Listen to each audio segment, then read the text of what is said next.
Madam, अहो madam ऐका तरी. असं चार चौकात हात धरणं बरं नाही, पण तुम्ही पर्यायच ठेवला नाही. पर्याय नसतो अनेकदा, माणसांना की वेळेला. दोन्हीला.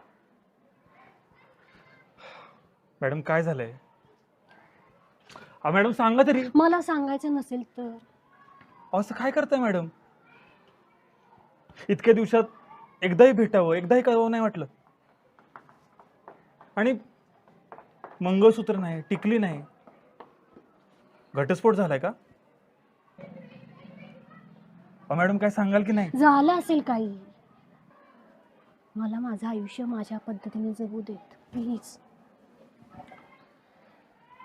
एकतर खूप कष्टातून यातून सावरते, पुन्हा तेच सगळं आठवून मला त्रास नाही द्यायचा. अच्छा, म्हणजे हे सगळं सांगून जर तुम्हाला